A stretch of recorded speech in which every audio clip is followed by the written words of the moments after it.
Welcome everybody to Mr. Jackson's Peanut Butter Hour. Miss Ely's here because we're going to be talking about Adulting 101 today. Everyone make sure to grab your spoons and your peanut butter for Mr. Jackson's Peanut Butter Hour. Keep in mind that the reason why we call it Mr. Jackson's Peanut Butter Hour is because of a tradition that I had with my students where right after lunch, most of my students would end up asking me for peanut butter. And so that just kind of reminds me of the wholesome goodness of being at school. This is my happy spoonful of peanut butter.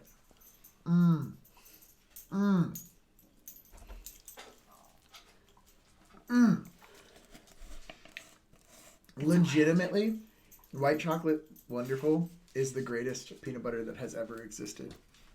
I hold it up without this is it, guys. This is the money. So today we're going to be talking about Adulting 101, which just includes everything that popped up when I asked you guys on Google Classroom what you wanted us to talk about. A lot of it was like, I want some practical advice on how to pay taxes, how to get an apartment, how to, do adult stuff. Maybe like get a credit card, that sort of stuff. Oh, yeah. Yeah, so we're going to talk generally about that. If you have any questions about how to adult, if you have any those types of questions, feel free to put that down below. And as this comes in, I'll answer some of those questions. Miss Ely will also answer some of those questions. She's much better at adulting than I am. I think we're better at different adulting or different parts of adulthood. Yeah. So neither of us a perfect adult. I don't believe a perfect adult exists, but that's correct. Right. Maybe that's the first part to adulting that Yes. needs to be addressed. Is Yes. this idea that some point you end up becoming somebody who knows what's going on. That never happens. It's not like you wake up and you're like, oh yeah, now I finally get it. For the most part, everybody is going into a situation and being like, I got to figure this out. Yeah. Now, the reason why the high school system is set up in a way that doesn't necessarily teach you adulting, right, is because what it's trying to teach you is critical thinking. And critical thinking is what allows you to adult easier. The questions that you face in adulthood, in my opinion, are significantly easier than some of the questions you'll get on the SATs or... Yeah. Maybe they're more morally or ethically taxing. Okay. But it's not like I have to sit there and do the quadratic formula. Sure. To figure it out. Everyday adulting is, I think, easier than everyday high schooling. But I don't the tough stuff of adulting. I think is tougher than this. Actually, no, I don't know. We all have different experiences and go through different stuff. So right, if your hardest year is your junior year and then everything else gets easier, great, right? But to other people, it's in the other direction, and other people, right, their hardest year, unfortunately, would have been first grade, right? So there's a lot of different reasons, right?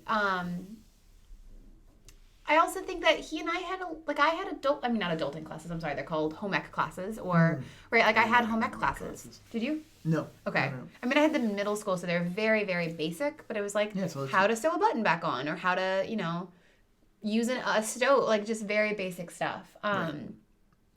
Yeah, so I I'm actually going to had address little classes. some of the comments really quick. Yes. Just first of all, Katie, yes, I am glad you're here. And Tom Nook is an evil capitalist, and we're unionizing because he tried to keep me on his island, and there was no way to get off the island. And then he was like, by the way, you owe me a bunch of money, which is illegal. I was kidnapped, and that's not okay. So Tom Nook is evil. That's the end of that story. I need to leave this damn house.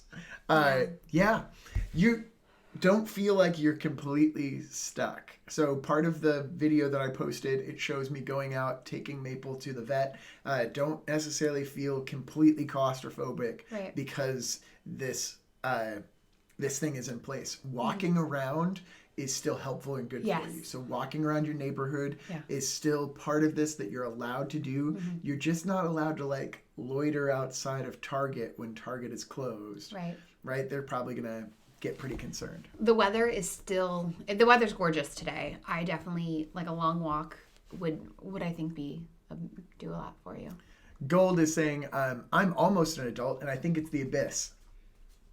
The reason why we think that it's an abyss that is adulthood is because we've built up in our minds that there's a point in which real life begins and childhood ends. Yeah. And that's a very destructive way of thinking of this. That's why a lot of stuff, Peter Pan being a great example of this, is, and Catcher in the Rye, is a bunch of adults basically telling children, like, don't lose sight of the lovely thing that you have that is creative and genuine. That's the way that you become the best form of an adult. So if you're staring at the abyss that is adulthood and thinking to yourself, that seems really dry and boring, guess what? You don't have to adult that way. You don't have to adult in the dry, boring, crappy way. You can adult the way that you want to. I saw a comic strip that it was about that. Really? It was like a guy comes home and his girlfriend has filled the entire house with balls, like in a ball pit. And it was basically like, why did you do this? And she was like, because I'm an adult and we get to decide what that means. I think my favorite one is, I'm afraid to be an adult because I'd have 87 puppies or 57 puppies or something.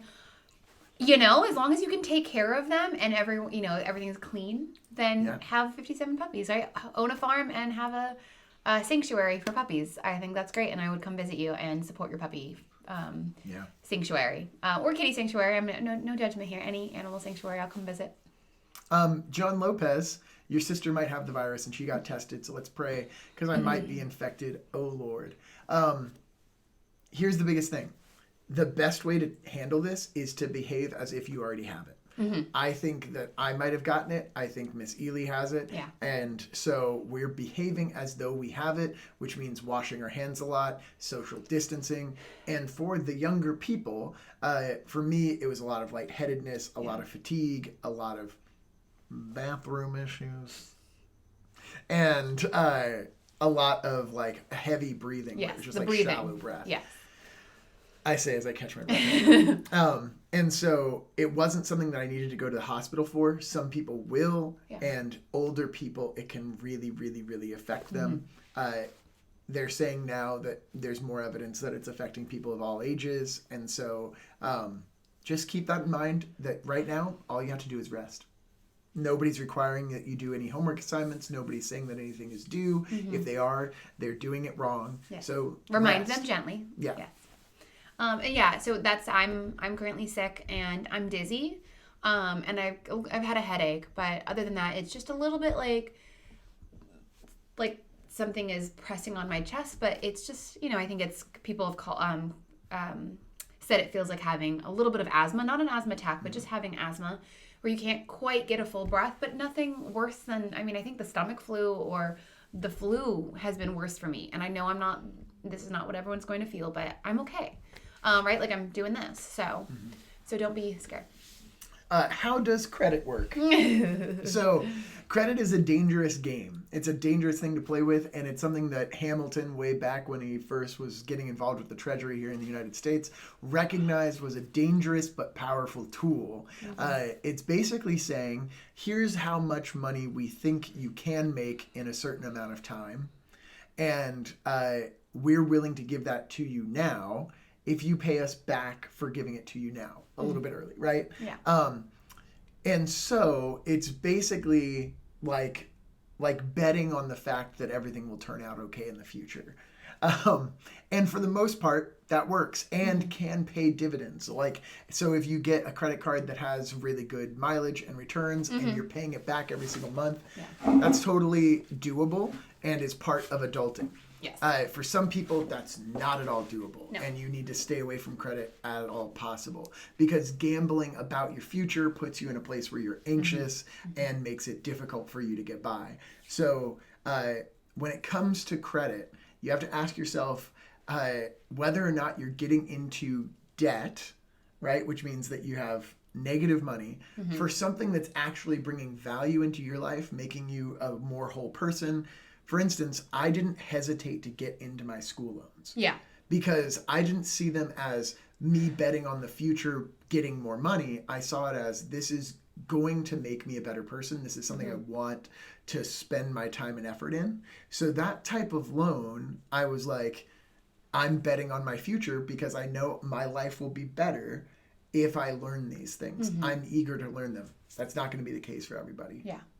And it doesn't have to be. I got student loans, but just a couple because I took a longer route to college, right? I did COD for 4 years and I worked and I saved, and then I did 2 years of a university, Cal State Fullerton. And so it was a public school, so it was a lot cheaper. I worked the whole time. And then after I graduated, I knew immediately I wanted to become a teacher. And then I waited a little bit longer so I could start working. I subbed, I did some stuff so I could save some money and then go back to grad school. So I think I did it a little bit slower than Mr. Jackson. He graduated very young. But I didn't, and that's okay, right? I think the average age of someone graduating college or starting college is like, I don't actually know, but it's not, 18. It's definitely much older than that. So you're going to go to college, you're going to be like, wow, there's people here who have kids and a life and a job and aren't just starting out, right? They're not just beginning their life. They are like in the middle of it, and that's great. But don't be afraid. College loans, I think there's a lot of stuff you can do. And let's go into the bigger aspect of it of like credit as a credit score. So there's numbers from 3 different organizations that say basically whether or not you're at high risk if somebody gives you money. So when they say, I'm going to bet on you making more money in the future and being able to pay this off, there's a number associated with that an organization determines and says, you are this likely to pay this stuff off or you are this not likely. So what's a good credit score? A good credit score, I would say anything over 700 is good. Anything over 800 is great. Yeah. So those numbers are just ways in which banks determine how much they're willing to basically charge you for the privilege of getting money from those banks. It's a very silly system because oftentimes it basically is saying like, how willing are you to play the game and how willing are you to give us money back in return. So if Miss Ely, let's say, said, I don't want to take out any credit cards and I'm going to live at home and I'm going to save my money, her credit score is going to be worse than mine if I decide to take out a massive credit card and get into debt, but I make the smallest payment every single day because my credit score shows to the credit company that I'm willing to give them money for the privilege of having money earlier. So I'm basically signed up for a monthly subscription to, I don't know, not going to jail or not declaring bankruptcy. Right. Like that's my monthly subscription. And they're like, yes, 800, you are the best. You're the exact type of person we want to give money to. Sure. Because all it does is turn into more money that comes back to us. And so Miss Ely, when she goes to try and get a credit card, they're going to say, don't give it to her. She doesn't even use credit cards. Right. But there are ways around that, right? You don't have to buy big to do it. Because I'm trying to think of what I bought on credit card or on credit. My car, but I paid that off very quickly. But when I turned 18, I got a credit card and I only bought, it was my gas card, right? So all gas that I bought was on my credit card. And then you pay it back and you pay as much as you can each payment. And then you just do small payment, right? You do small purchases and you only do a little bit and that's how you build credit. But yeah, he's right. If you buy, all of these things and you're paying it back, they'll be like, wow, I'd much rather have that.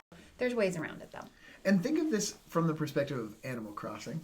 Animal Crossing, you can dig up money, and if you want, you can plant it back in the ground, and it becomes more money later, right? In this situation, if you look at Ureli's little comment that I put down here, Tom Nook is a better man than you'll ever be, Jackman. The reason why we think that is because Tom Nook has a lot of money and therefore has a lot of control and can make more money with that money. It's easy for him to take his piles of cash and to stick them in the ground and turn them into more piles of cash. So we're like, look, he earned all that stuff by being wise and investing it properly.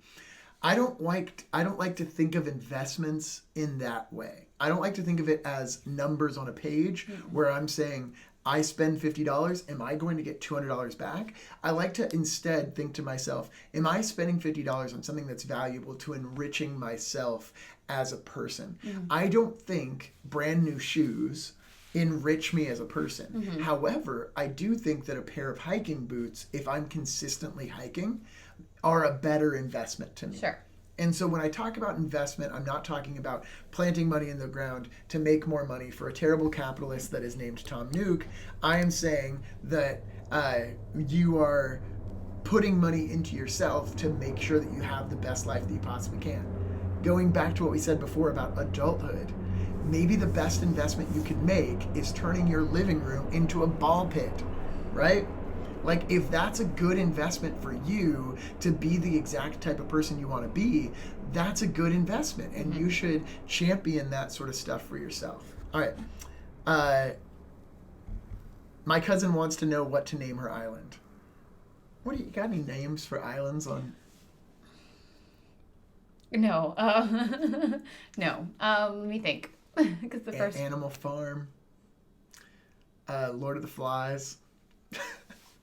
No. I don't know.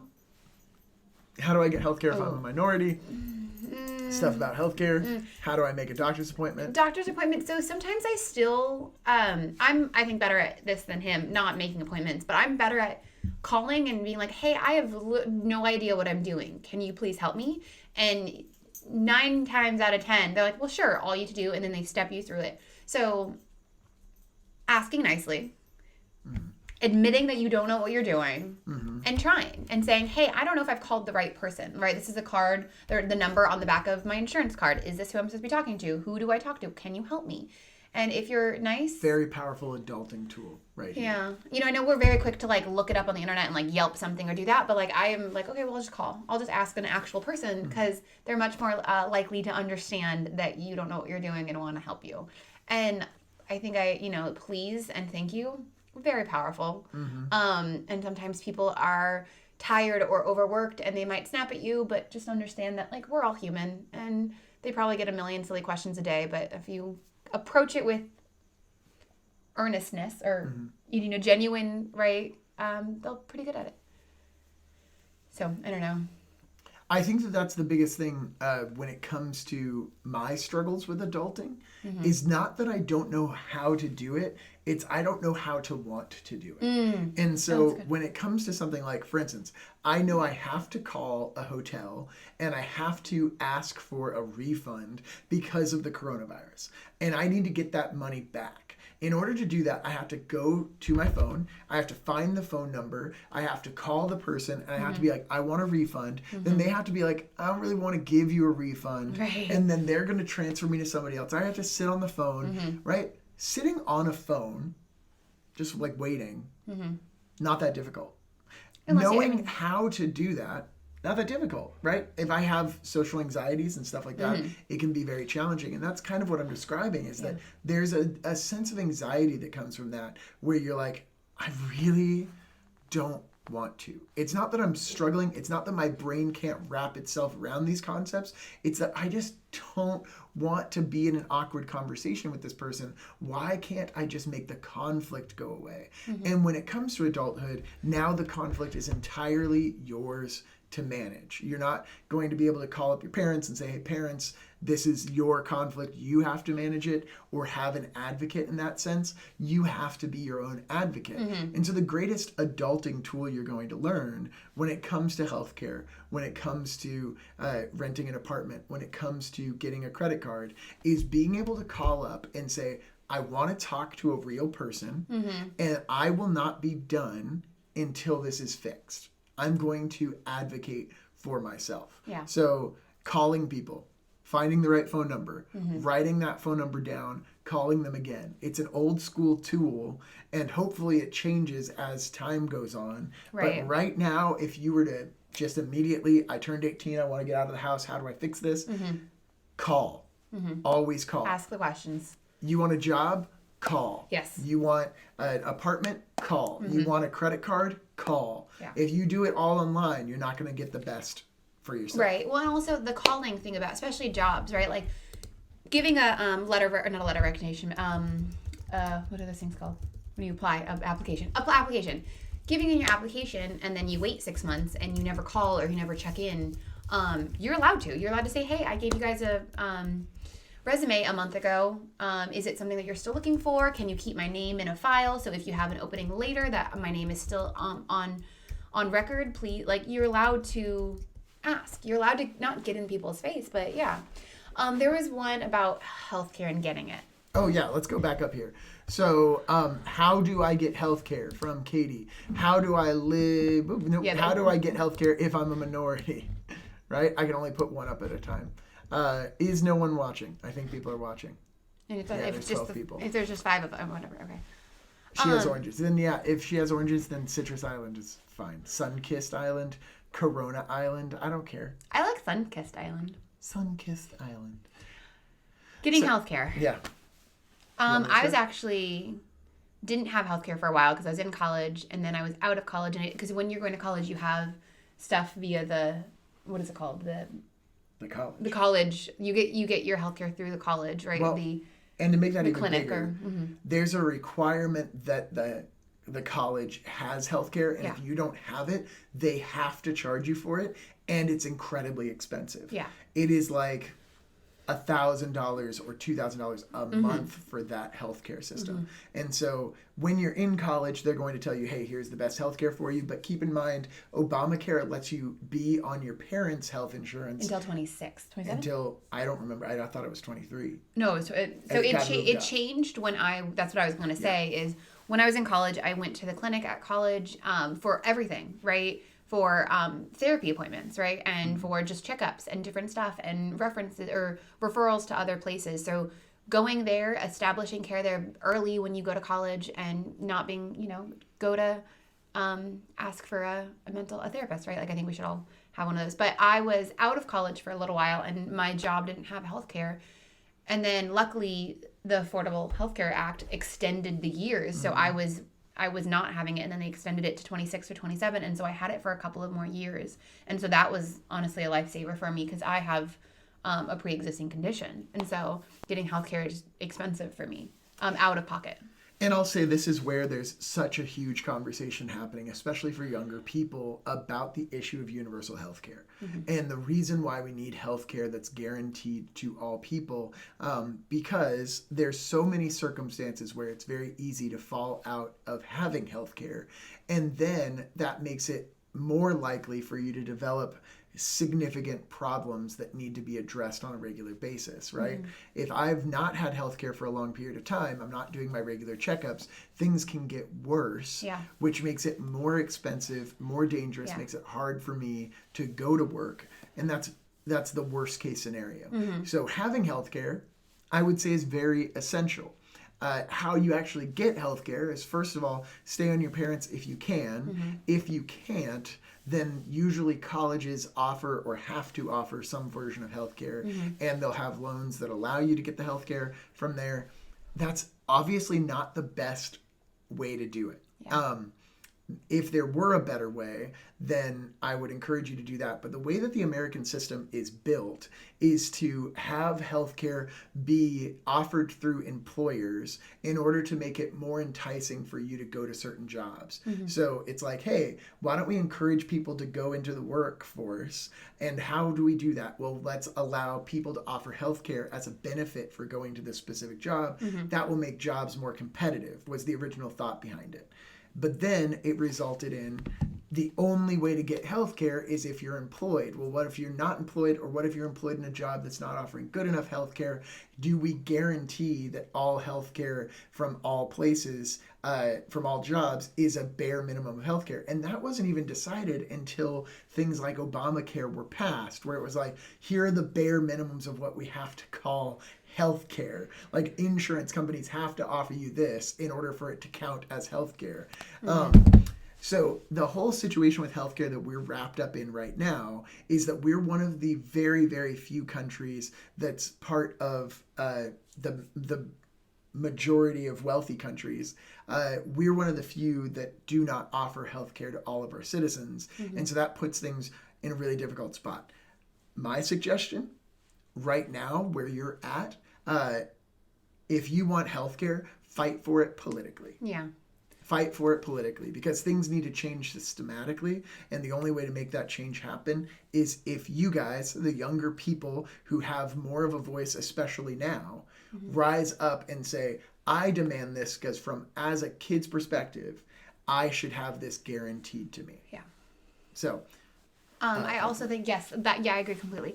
I also think there are a lot of different clinics. I think I told you for a couple of years after college, I was definitely not insured. I wasn't insured for a lot of part of my mom growing up. And when I was in, yes, When I was in college, or right after, I had, and I know that this is potentially a tricky subject to talk about, but Planned Parenthood does screenings. I had breast cancer screenings at Planned Parenthood because I had a lump right after college, and it was, so there are places, there are clinics, there are different places that provide services. Finding those are tricky because they change and they grow, and some are getting shut down. Or I know Planned Parenthoods all around the United States are getting defunded, and so regardless of your beliefs about it, they still do screenings, all sorts of different types of screenings and health stuff. So asking, calling, dialing, going, looking through the phone book. This one is, how do I live by myself without feeling like someone's trying to kill me? I think one of the actual things, and I'm going to take everything that you guys say here seriously. Yeah. So one of the things that I think is very difficult about adulthood is social isolation. Yes. Another meme that I see a lot is nobody talks about the real miracle that Jesus did, which was having 12 friends as an adult. An adult. So this idea of being socially isolated and feeling like you are alone, and in your loneliness, that you are not the best person for yourself to be around. So I go back to this idea of you have an internal space with an internal monologue, and is that place a clean place or a safe place for you to exist? If it's not, we need to tend to that internal space. How do we tend to that internal space? Mindfulness, meditation, reading books, listening to podcasts. Anytime that you have other people who are giving you words that start to fill in that space, that are words like you are okay, you are valuable, you are important, people care. Those things, at first, you're immediately going to write them off, but you hear them over and over and over again, and it starts to change the way that you're thinking. So how do I live by myself without feeling like someone's trying to kill me? Consistently fill yourself with positive media, positive influences, and find friends that you can reach out to and be honest with. Yeah. Friends where you can call them and say, hey, I am feeling this way. Can you just sit on the phone and tell me it's okay? Yeah. Right? If you don't have friends like that, that is where Care Solace is offering stuff. You can click on the description down below and call people for emergency help right away. So make sure that you have access to those people who can, at least in that moment, say, hey, your internal space, your internal monologue is lying to you again. It's telling you you're not valuable. Right. And I would like to add a whole bunch to that, because being a woman living alone is scary. I'm sorry.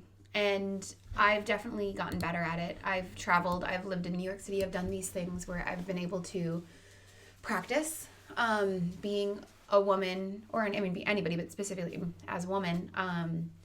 It's hard. It is.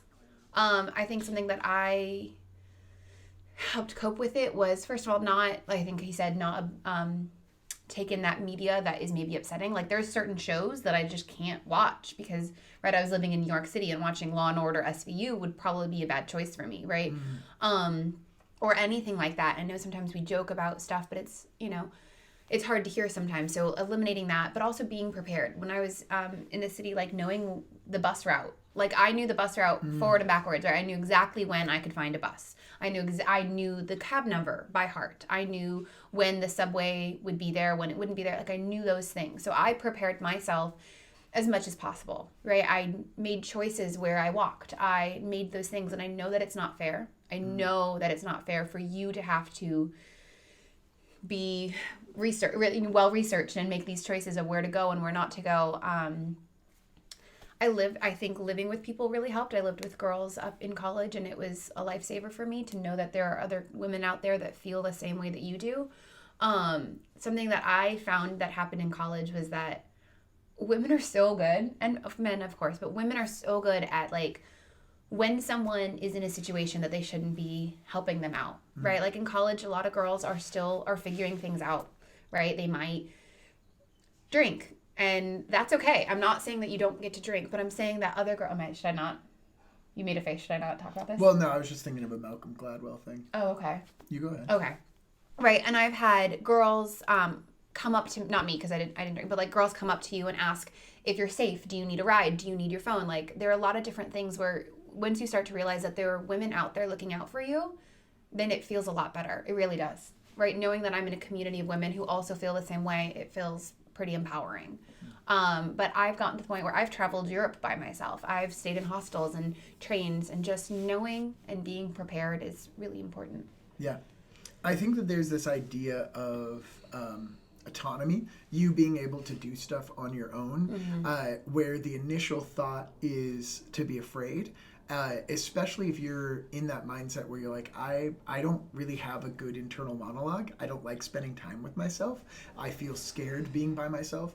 The best way that I found dealing with that was exposure therapy. And I know that that's not exactly the best solution for everybody, but I took a time for many years of my life where every Saturday I was just by myself, but I would do things that I knew would benefit me. So I would take myself out on dates, and I would go to the beach, I would go to a movie by myself, I'd go to a restaurant, and I felt a greater sense of like, you know what, it's okay for me to be here. It's okay for me to take up this space, and I don't have to feel bad about who I am just because of that. So being able to say, I'm okay being myself, and I'm okay taking up this space is maybe the first step in that. I just want to address Sammy's. If you are selling something, you're implicitly saying that you're okay with someone not having it. Yeah. I think that there's part of that that's absolutely true. I think that when it comes to services, that there's an aspect of it where you're saying like, I recognize that the work that you did was valuable, and so I'm sharing in that value with you. But for most part, when it's like, well, then I'm not going to give those services to anybody else unless they can give me this certain amount of money and respect my time and value my time in that, it changes how we view value. Yeah. Which is what Next Generation Star Trek was talking about when it was saying that like in the future we gave up money and we just did stuff that we thought was valuable, and we valued that stuff appropriately. Like, hey, this person needs food, give them food. Yeah. Right. So the thing about New York City, I mean, I've lived there, but it doesn't feel, once you find the neighborhood that you're going to be in, it feels like you're in this small neighborhood, right? It doesn't feel like you're in the huge city, right? I lived in Brooklyn in a pretty small neighborhood, Greenpoint, and it was, I kind of didn't, not that I didn't venture out of my neighborhood, but I was in my neighborhood for most of the day, and it felt like being, I don't know, in a suburb kind of, like I wasn't in this big city all the time. Like you kind of have your stomping ground, and in that stomping ground, you'll find your community. You'll find people, especially if you go to school, if you have a way of meeting people, you'll have that. I don't know why you're going to New York. I loved it. I really did. But knowing where the bus stops are, right? Knowing which, oh my gosh, I think Bodega, wow. Bodega? That's what it's called? A bodega. A bodega. Okay. I've definitely been in situations where you walk into a bodega and they know. They'll let you use their phone. They'll let you hang out there. They'll be there. I've definitely been walked home by people. There's been times where I've needed help, and you just need to know who to ask and where and how. You deserve to feel safe. Yeah, the biggest thing that I've heard about New York is to not consider it all of one big lump. Yeah. That you should confine yourself to a smaller part of it and digest that little part, and then move to another part of it and digest that little part, and really, really focus in on it. When I visited New York, I was in the Upper West Side, and that's like where You've Got Mail is filmed, and it's very like suburban, upper class kind of vibes. And it was just fun. It was just fun to be a part of that and to see that life. I wasn't hopping around all over the place. So get to one little spot, find the same people that are going through the same motions as you, go to coffee shops, spend time there, say hello to the barista, meet those people. That will be a huge help. So being open to just talking to new people. So we moved into a whole other conversation here that I see, the idea of helping women, talking to women when it's appropriate, right? And blue is gay. And I definitely think I agree, Blue. I would feel more comfortable you walking up to me than Mr. Jackson if I didn't know him. I'm 6'3" and I have a beard. Yeah. I have to recognize the presence that I have. Yes, exactly. And so he knows that, and I think he's actually really good at being like, me as a woman, I sometimes teacher people's kids. Like I'll be at the park and I'll like tell a kid not to run, and I've never had a negative reaction from that. If Mr. Jackson told another person's child not to run or not to do something, they would probably take it the wrong way because of who he is, and that's not fair. But it is the case, so he definitely has to be aware. His presence can be overwhelming. And so, yeah, I mean, helping a girl who needs it, but a girl walking home by herself shouldn't be a girl who needs help, right? We should be in a place where she doesn't need help. But if you see something where there's an incident happening, obviously, please help in any way that you can. And that doesn't necessarily mean physically help. It means knowing who to call or, right? I think keeping your eyes and ears open, not necessarily maintaining proximity or having a relationship, right? Yeah. Like, hey, I noticed that this person's walking by themselves. Mm-hmm. I noticed that they're coming up to an alleyway that seems kind of dark. Mm-hmm. If they turn down that alleyway, I'm just going to keep an ear out and make sure that I don't hear anything that's concerning. Yeah. I'm going to be extra vigilant there. Mm-hmm. I'm not going to yell at this woman from across the street and be like, hey, miss, you want me to walk you home? Yeah. Yeah. That's probably going to make her feel even more uncomfortable, especially coming from a 6'3" bearded dude that's just like yelling at her like, hey, I can be intimidating for you. No. Yeah. Like I don't notice her face. It's just like, please don't do that. Yeah. I'm being mindful. I'm keeping out. I might even like ensure that like I can have an eyesight on that person if I feel like it's a high risk situation, so that I know like, okay, if I'm like, I would do this while I was on the subway. I'd be on the subway and I know that this person is sitting down right next to the door and people are going to come in. I want to make sure that I can see who's coming in and just be mindful and aware. Mm-hmm. Being mindful and aware is showing care for somebody else that's never expecting reciprocity. You're never saying like, hey, I cared about you and I was vigilant for you. So now are you going to say thanks? Instead it's just, no, I mean, that's what you should do as a human being is be vigilant and be mindful when people who might be vulnerable need support. Mm-hmm. And Blue, when you say you drop your wrist, what does that mean? Like you drop your wrist? Like you indicate, like you may, okay. And so do you do that on purpose, or is it just something that you've like subconsciously done? I think we all subconsciously, maybe you do that. Maybe Mr. Jackson, he shrugs and makes himself smaller. I don't know if it's on purpose. I think it is, right? And like women seem to do that too. Like on the subway, like women and I, if we're uncomfortable, like we seem to like make eye contact and understand like, okay, you're here, you're aware of what's happening, and so am I. So we are in this together. We don't even really have to talk about it. We both know that we are okay because we're together, even if we don't know that person. So I'm telling you, I think the more you live, the more you'll start to see those. Yeah, the more you start to see those women and men, but like looking out for you, and it's actually pretty great.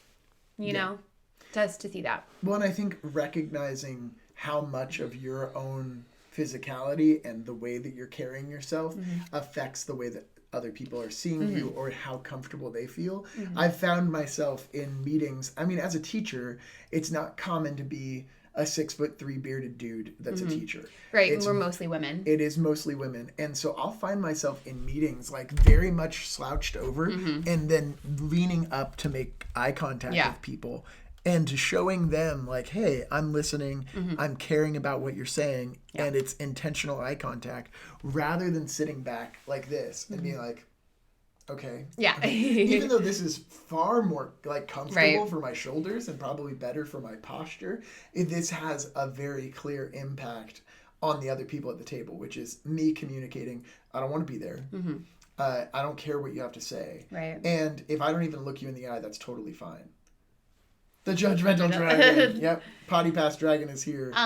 Right. And then so he'll take up less space intentionally, and I will intentionally take up more space. Like I demand a certain amount of space. I am entitled to a certain amount of space. And I work really hard at taking that space. Sometimes people don't want you to, but yeah. So right. I don't know if that was an answer to the question because it's something I still work on. Being prepared, knowing what you're doing, researching the area that you might want to move into before you move, right? Definitely doing your research and finding the area that you're like, oh, this is nice, right? Next to colleges is always nice because there are younger people there. It might be more noisy. There are definitely neighborhoods. Ooh, I would say that when you're looking at places to move to, look towards college towns if it's your first go around, because you're going to find people who are of a similar age. Even if you don't end up going to that college, if you're just looking for a place to work, that economy, that community is going to be more prepared to have a bunch of 18 to 21-year-olds. Yeah. And so you're going to find that things like, Tinder have a lot more options. No, you're going to find things that like there are just more opportunities to meet people, and there are more people who want to be met. I think that that's another thing going into, hey Queens, going into this idea of talking to women that you want to walk home or you don't want them to feel uncomfortable is Haley's art is amazing. Tell Haley that this has been featured multiple times. So, yes, I'm glad that I stole this from the classroom. I didn't steal much else, but I got the potty pass dragon. Good. And Jocelyn, I hope that you get into NYU and that everything goes well. Can you guys pose for the daily picture? What do you mean? All right. We're waiting for it. I guess we should pose for the daily picture. I don't know what we're posing for. And that's good. I gave you a long period of time that I could pose with. If you got to go back and to do it, that's fine. Hey, Kenna! Long time no see. That really goes for all of you guys, doesn't it? Yeah. So NYU is an awesome school. You will find yourself overwhelmed with opportunities to meet people if you're attending a school like that. Yeah. Haley's art is amazing. Haley should continue painting. I hope that she's doing well. Yes. And I was going to say, the idea of interacting with people for the purpose of having a relationship with them rather than interacting with people for the purpose of like being kind to them. Right? Like, so I might hold a door open, but if I'm holding the door open because I think that that's what I'm supposed to do as a gentleman, right? Then there's also this expectation. It's like, well, I did the thing that good gentlemen are supposed to do. And so I'm bringing to it an expectation on the other end of it that like, I actually say this to Miss Ely all the time. When I do something that is completely unremarkable, I'll be like, points, give me points. I want points. I want validation. In reality, if you're looking to interact with people, especially on a romantic level, the best way to do that is to be the best version of yourself. Like just go out there and to be the best kind of person that you can be. Be the best person you can be. He was saying important things. I just got excited about homework. Sorry, there's hair fluff. We should be giving homework out next week. No, I'm giving homework out to Jocelyn right now. Oh, okay, cool. I have dog fur in my nose. I'm sorry. Well, there you go. That was the homework. See you guys. No, I'm kidding. I'm getting up so I can get water. Don't leave, everybody. Don't leave. We're still here. We're still teaching. I just got my water bottle. Okay. Okay, no, I actually do have homework for Jocelyn. Jocelyn, you're gonna get homework. Brace yourself. On my video, you don't have to actually watch the video, but what I did is I posted a whole bunch of links of virtual museum tours.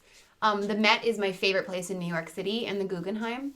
There are two museums. They'll be near where you are in NYU. I think I don't actually know where NYU is specifically. Yeah, it's all around there. But doing a virtual tour of the museum, and then like maybe doing a street view of the museum all the way to your campus, right? So how far does it take to get to the museum or your favorite place from the campus? And so if you have those if you start exploring those things now, you'll start to get more comfortable with the city, right? Look at the geography of the city, look at all this different stuff. I love Central Park. I went there every day almost. So there's a lot of different places, so start exploring it. Look at all of those different virtual museums because quite a few of them are in New York City. Boom, homework. Yes. Roasted. What about the quarter project? The quarter project isn't due until further notice, as Blue has already said. And I've said that a couple times. I'm not saying that like I've already said this a couple of times because there's no way to clearly communicate in these circumstances. However, we have no assignments that are due. We cannot give you assignments that are due. If we give you assignments that are due and one of the students happens to have need for special accommodations, like less screen time accommodations, then we're breaking the law. You have a right to an education, which means that if there are accommodations for you, then we have to, by law, guarantee that education for you. So, with that being said, next week we should find out for sure, in which case I will reintroduce everything about the final project and have you guys do that. Or I might actually end up just scrapping what you guys have had and going into the next project because we have an amazing opportunity to do the next project. The next project is the whole actually thing about destiny. Works really well with what's going on in the outside world, and that's nice. Which isn't always the case, obviously. But if you guys if you like homework, we can give you homework. We're teachers. We just can't actually assign things or require. No, we can't grade them. We can say, hey, this is a learning experience or an opportunity. Was it enrichment activity? Enrichment activity is what I've been using all week. This is an enrichment activity. That's the phrase we're allowed to use. Yeah, because we still want you guys to be enriched, even if you're not being enriched specifically with the whatever, because that's kind of the whole point of life, right? I don't know what works. Please just do the next project. Please just go into the next project. What was your current project? Because, everything was about fascism. Oh, okay. So we finished up some conversations about fascism, and through very little effort on their part, they were able to break down the entire system without even...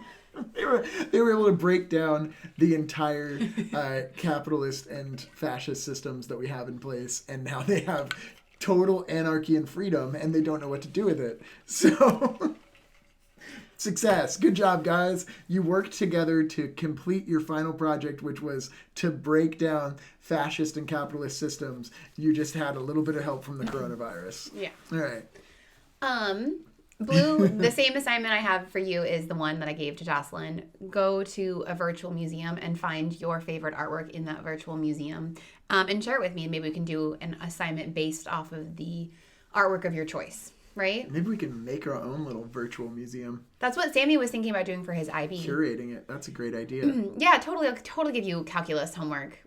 You know what I'm going to say? I'm going to say what everybody has been saying this entire time, which is go to Khan Academy.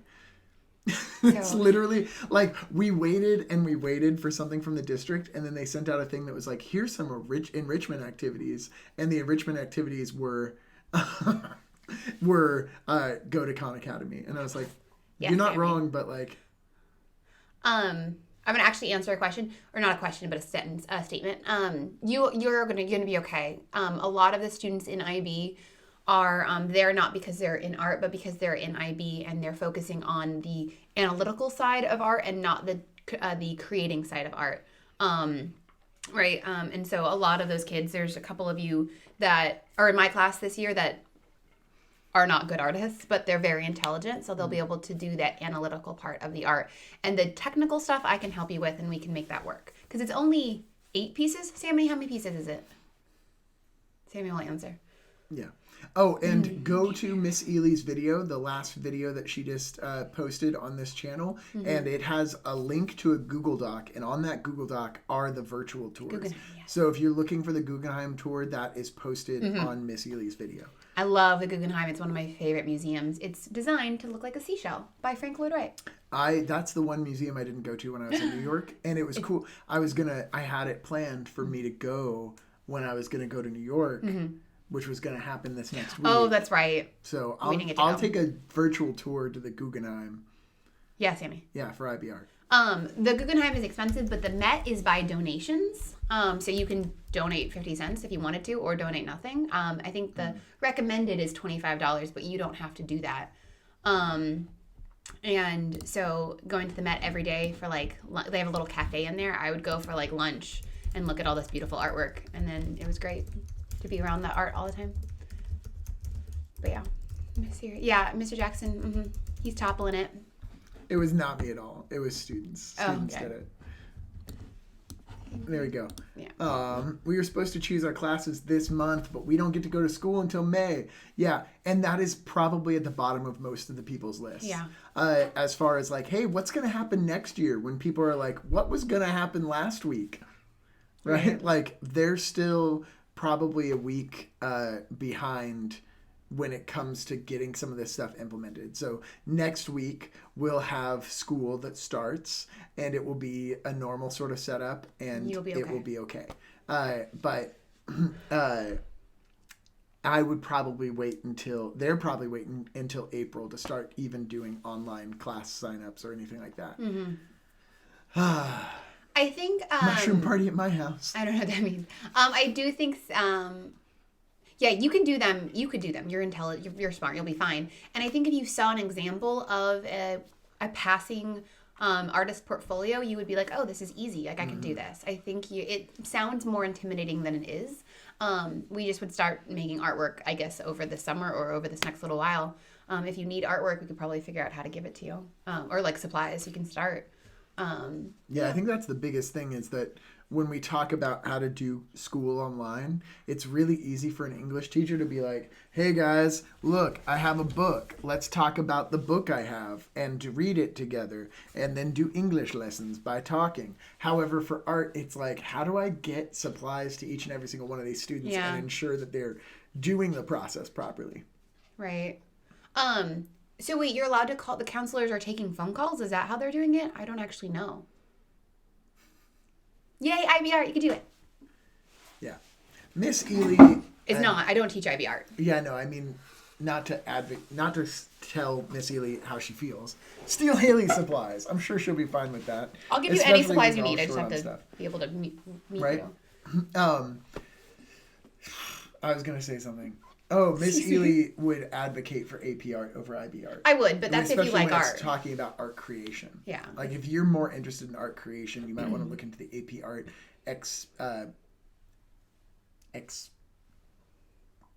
samples. Nope. Expectations. Ooh, guys, my brain turned into full Animal Crossing mush mode. I was like, pick apples. Pick apples. We have to read Faulkner by ourselves for IB English, and that's no good, right? Well, maybe I should read Faulkner for you. Tell me where you're at and which Faulkner book, and I'd be more than happy to break it down for you and fill in some blanks, because me love the Faulkner. Blue, I'm sorry that happened. I don't know why. Maybe I'll email the counselors to see how they're going to be doing things, because that's a question that we've been getting a lot, is how are they going to pick classes and how are we going to talk to counselors? I imagine it's going to be over the phone or via email.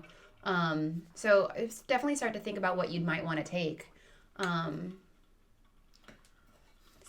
Summer slide is when you stop remembering things. Oh. Yeah. I've never heard that before. Yeah. What class should I take? I must take so I can be with you. Art 2. Yeah. She's doing Art 2, but she's only got one period of Art 2. I think they're going to give me more. I don't actually know, but... I was going to be IB trained, but... Art 2, I mean, of all the things to be upset about. Me love the Faulkner. The Faulkner are stars. Okay, I can go through Sound and the Fury so good. Oh my god, I thought it said Furby. I thought it said Furby. What chapter are you on? I'll grab my copy. Okay, we'll get to it. Yeah. Okay, so... I'll push everyone who's a freshman that's watching this to start getting into Sound and the Fury. Okay. So we will talk to the counselors and we'll try to figure out the process of that so you guys can work with that. But do you guys have any other questions about adulting? We kind of got away from adulting, which is totally fine. I mean, it's Mr. Jackson's Peanut Butter Hour. It could be whatever you want, but I'm just double checking. Yeah. If there's any other adulting issues. Actual adulting things. I feel like there was stuff like, how to get an apartment. Yeah. It's literally, the secret sauce to all adulting is call people on the phone and ask nicely. Would we still be class of 2022? Yes. Yeah. Yeah. Sammy, who is class of 2020, is still graduating in 2020. Mm-hmm. Gold, who is class of 2020, still graduating in 2020. Yeah. So yes, you guys would still be class of 2022. And I would expect for things to go back by next year, obviously. So I think that the question that we have is, what does 2021 and 2022 look like? Yes. Yeah. I'd love to have a book Well, we're going to go into Club. Malcolm Gladwell's Outliers. That's what Okay. we're going to be talking about. Well, guys, so if you guys want to do a book club other than Malcolm Gladwell Outliers, do you guys want to like pick a book that's available on like whatever those sites are? What's a Sora. resume and how do I write one? That's The a great Sora question. app. So if you go to the Sora app, we can probably find a book there. Or if you want, I can request that Sora make books available, so we can make that possible. So if you're like, I really want this book, but I don't want to pay for it, just let me know and I can make it happen. Look at all those. Okay, watch this. Will it let me do it? Ecamm Live? Yeah. Jocelyn, I'm answering your question. What's a resume and how does one write one? Hey, look, I'm in a Google Doc, File, New, From Template, and watch this magic. Because it's pretty much the easiest thing once you start going here. Resume, resume. Resume, resume, resume, resume. Any of these resume templates, totally fine for you to just steal. So let's click into one of these resume templates and use that. Yeah, you want to read Room? Was it you that suggested that already, Blue? It's so sad. Sure, we can read Room. All right. So yeah, so these resume templates, they're all great. Just find one that you think is aesthetically like pleasing. How long is your resume? Mine's not more than a page. I've condensed it to a page. Yeah, try to keep it to a page. Right. Any more is just stuff they won't read. So it's the most important stuff. And as you get more impressive stuff, so like once you graduate from college, you don't need you don't need to say that you've graduated from high school, right? So like you can start to eliminate that stuff if you don't have the space. Like I don't have my GPA from high school. One, because it was terrible. But two, because I have multiple degrees beyond that. So maybe I'll put up my resume and I just have it and I just keep adding to it as I have more. And I sometimes change my resume to suit my employers better, right? If it's depending on the job, I'll be like, oh, I'm really good at this because I know that that's important to their company. Maybe we should do like mock interviews or whatever. That could be fun. Right, because I think it's important to try to do that. But I also have a art resume that's just specifically for art jobs that I'm trying to do. So you might have multiple resumes once you start to get our age, right? Like he might have a teaching resume, and then he might also have, a whatever resume. So you can have multiple. So just knowing what, education, Well, keen to high school. Yeah, they're reading too. Magnum cum laude. They don't need to know whether or not that's true. It's fine. No. Okay, so I'm going to address some of this. You read some of those little questions going on. Okay. So Jocelyn, here is how you would create a resume. The reason why you would create a resume is to then type the exact same information onto an online application and to then hit yourself over the face and be like, why did I write a resume in the first place? But you should always have a resume. Keep it with you and Here's whatever. the actual secret to a resume. You print out a copy of the resume after you've turned in an online application. Mm-hmm. You go to the person and maybe you even use the magic adulting tool that is your phone and you call them. You go to the person, you say, who's your hiring manager? And you hand them the paper copy of your resume with a big smile on your face, because then they're like, who was that person that came in and wanted a job? Boom, you'll get a job. Yeah. All right. So I say this as somebody who I have never been rejected from a job interview. Part of that is probably because I'm a tall, white dude, but also it's because I have people skills. And when it comes to that sort of stuff, dating all the way back to when I was in high school, I had a job interview at Dippin' Dots. And there was a Dippin' Dots store opening up at the mall. And because I went in with my resume and said, can I talk to the hiring manager? They wanted to hire me as an assistant manager at the age of 17. Which was a mistake. Which was a huge mistake because I waited until the first day of the job and then was like, I am not the right person for this job. I'm going to go work at Cold Stone with my friends because they sing for tips, which they don't do anymore. Yeah. What a waste. But it's all about you connecting a piece of paper or a digital thing to an actual real life face. Mm-hmm. Show up, shake hands. I got a job at a bar working as a bouncer because I walked in and I said, look, I can do all of your sound design for all of your live music. I would love to do this. I have all this experience. And the guy looked at me and was like, how tall are you? I was like, I'm 6'3". And he's like, you want to be a bouncer? And I was like, I want a job. Can you not see that? Like, I will do the job you want me to do. Right. So this is a resume. This is how resumes work. Let's go back up to these things. I would also recommend, I'm terrible at interviews because I get so excited. When I applied to be a teacher at La Quinta High School, we had to do an interview and then we had to do a mock lesson in front of a class, right? So I did the interview and somehow I got past it. I think it was my references. Solid references are really important. You have solid references right here. Just let us know so we'll know to answer the phone when we have an unrecognizable number. But we will be your reference whenever you want. But I did so terribly in the interview, but my reference was like, if you don't hire her, I will come there and I'll beat you up, basically. Mm-hmm. She's a teacher at Indio. She's awesome. Anyway, I did my interview and I felt terrible. But then I did my mock lesson and they told me that if I didn't get to do my mock lesson, then I wouldn't have gotten the job. So practicing your interview skills, because I was the best person for the job, but I was not, that didn't come across during my interview. So being comfortable, right, writing out questions, practicing, even if you have a scripted out answer, do it, fake it till you make it. Blue, I think you missed this part at the beginning, but when you talk about I don't want to be an adult, because I think that being an adult is a social construct and that people really don't grow out of being a child. They just suppress it. You are correct. Just don't suppress it. We don't suppress it. Just don't suppress it. Fly by the seat of your pants. If you feel like you really want to do something that nobody else has done, that's probably because you're the only person who's willing to do it, and you should. Not because there are some sort of dire consequences.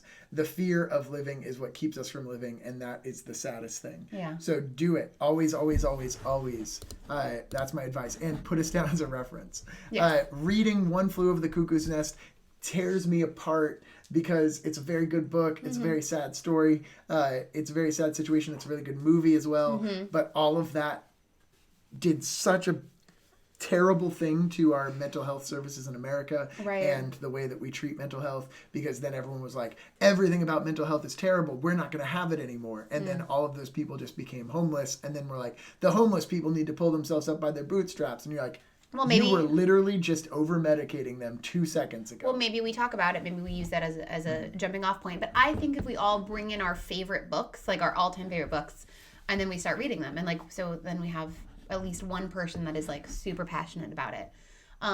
The senior scholarship portfolio, I remember because I did that this year, and I had to write 8 letters of recommendation the night before, and it was super stressful. So if you get ahead of it now, that'd be great. I'm not reading them. Sorry. Sammy saying that he goes to Cold Stone and he sings to them, and if they don't try to kill him within the first 30 seconds, I tip them. Let's go to Cold Stone. Oh, wait. Shelter in Place. Freaking A. I used to have a stone that you put in the freezer and you'd pull it out and you'd make your own Cold Stone. And I was like, I used to do this professionally, so I'm actually good at it. But I got way too into that. I would just go home and I'd be like, well, I'm going to make myself some Cold Stone and just get a ton of Reese's and just be like, Reese's and ice cream now. This is a totally healthy meal because I exercised. No. Bad. Cold Stone. Oof. Wait. Do you need to get a job permit from the school? Mm-hmm. Yes, if you're 15. If you're under 18. You need a job permit? I thought it was only if you were 15. If you need a job permit from the school, it's just saying that you need to have a certain grade point average in order to work, because your education comes first, because your education is a guaranteed right that you have, and therefore they have to ensure that they are giving that thing to you. Yeah. And if they're letting you work instead, that's called child labor, and that's bad. So it's a good thing to get a job permit. Pluto? In my opinion. You get the job permit from the school once you get an offer. Yep. You get a job permit from the school once you actually get a job. But let me actually talk about this because this is important. I think once you turn 16, you don't need them from the school. I thought it might have been different from when I did it, but cause it's been a long time. But you need to make sure that your employers are respecting the laws, right? Because they have so many employees, sometimes they don't realize, or sometimes they don't care, and they'll put you for more hours than they're supposed to, or they have you drive. There's a lot of different things that they could be doing. You need to know what's wrong. He's laughing at me. No, I'm laughing at Jocelyn. All right, I'll fix it. So read what are your rights as a student employee, and know them, and don't be afraid to be like, hey, like I've already worked my hours for this week. You cannot keep me past 10. You cannot do these hours. Like, definitely advocate for yourself, because there are bad employers there. Yes, and people who will try and take advantage of you. That's the biggest thing that people don't realize when it comes to work, and it's partially because of the way that we're taught about work is it's like, ooh, you have to get that one precious job. And then that leads to very little competition within the worker market and the labor market. And so you're not able to say, wait a second, y'all suck. You can't treat people like this. I'm out. I've left many jobs with exactly that, where I'm like, hey, you can't treat people like this, and they're like, well, we'll treat the next person like this, and we'll see how long they stay, right? Because this idea of everyone being disposable, you should remember that if a job is treating you poorly, it's because they see you as disposable, and you should leave. Because you are a human being. You should be valued as a human being. And now let me tell you, I've had some jobs. I also, Blue, did not have a work permit in school because I was working under the table. I was working. That's right. I was working under the table, so I didn't file. Like, I got paid cash, right? Mm-hmm. And so I definitely didn't have a work permit, and so that made it tricky. But a lot of times it's really easy to be like, well, don't work at a place that treats you poorly. But then you're like, well, I really would like to eat this week, and so it's hard. It is definitely hard. Basically, the plot of Grapes of Wrath, which was just like, hey, I really want to eat this week, and then somebody else coming by and being like, really, because I have a family of 10 and we just need to afford enough for lard, and then people being like, what? Your whole family of 10 is just going to work for the same amount that I'm going to work for? That's not fair. Yeah. We should read Grapes of Wrath together. That would be a great thing to read right now as we enter into this next How about we maybe read something that's uplifting? No, they fun. wanted sadness. Oh. Yeah. Oh, okay. Yeah, Blue wants Grapes of Wrath. It has the most heartbreaking ending. It does. Of like any book that is also very much telling to how society is working nowadays. Where like the young people are feeding the older people. Yeah. So I know it's really hard to leave a job when that's where your meal is coming for, or your rent, or whatever. I would recommend not leaving a job until you have another one lined up. And know your value and know your... Sorry. No. If you can, that is ideal. That is the proper way to adult, in all fairness. But I also am very much like, if a person is not treating you well, I then agree. You leave. And that's something you have to recognize within any sort of relationship is, hey, this person is not treating me well.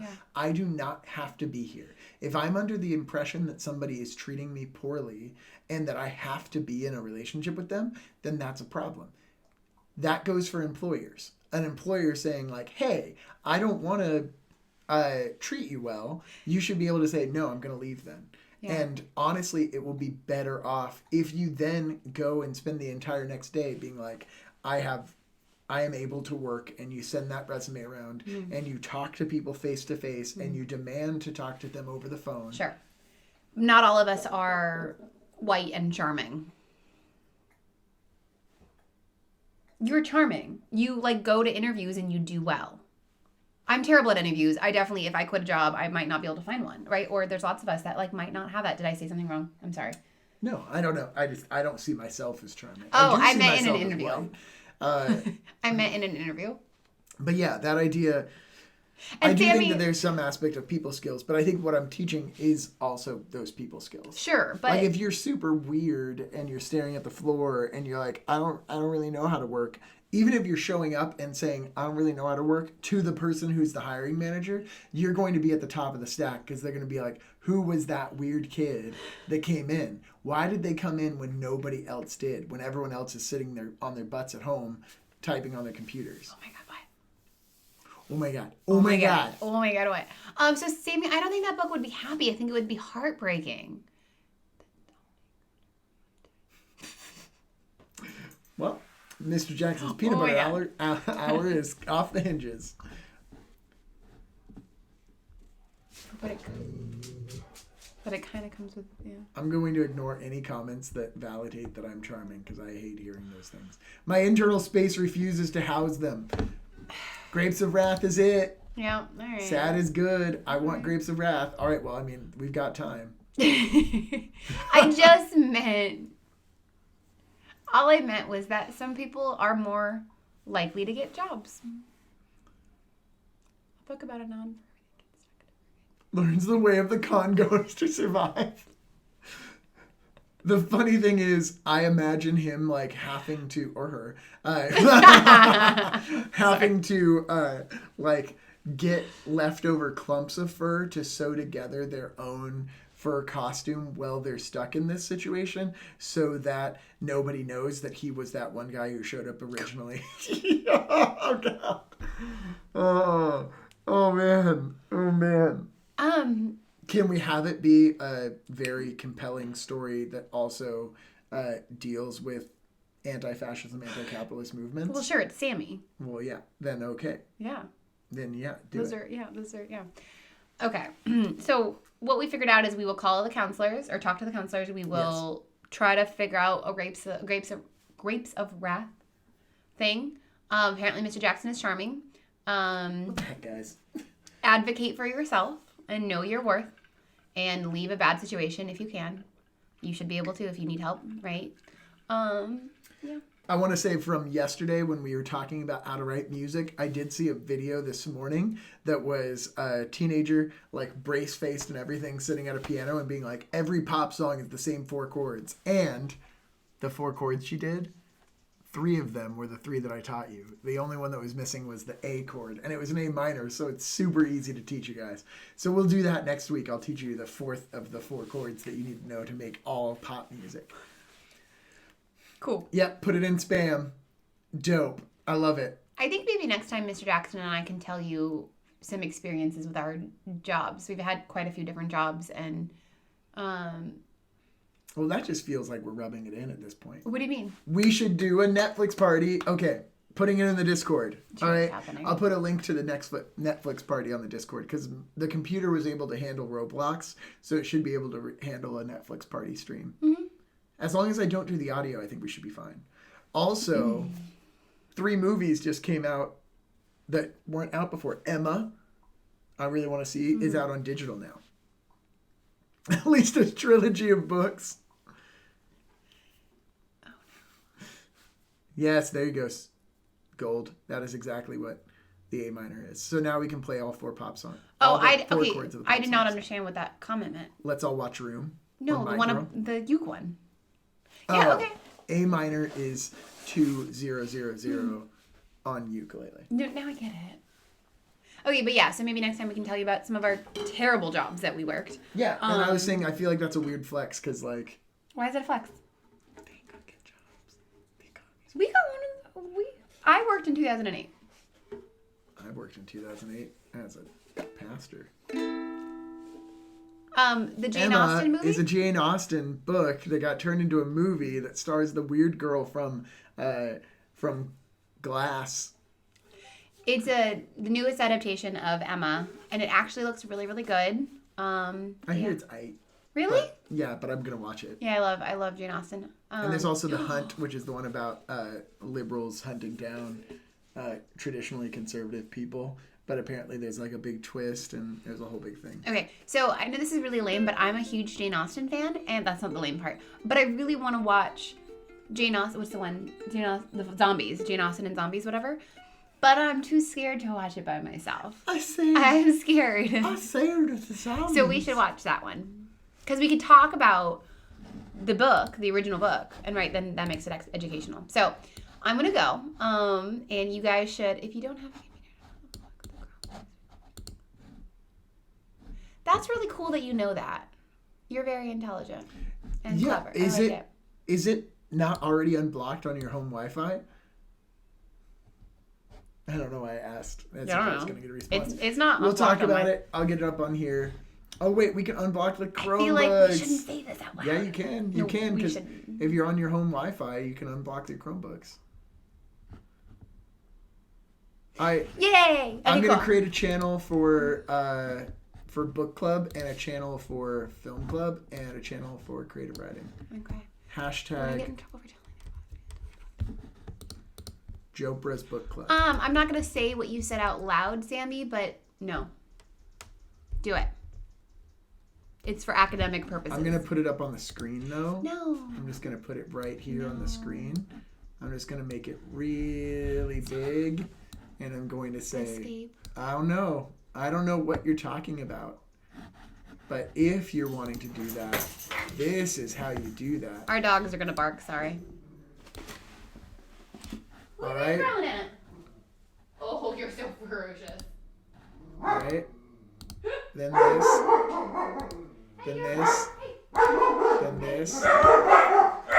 Then this. Well, dogs are upset. So with that, Mr. Jackson's peanut butter hour is coming to an end. Goodbye, my friends.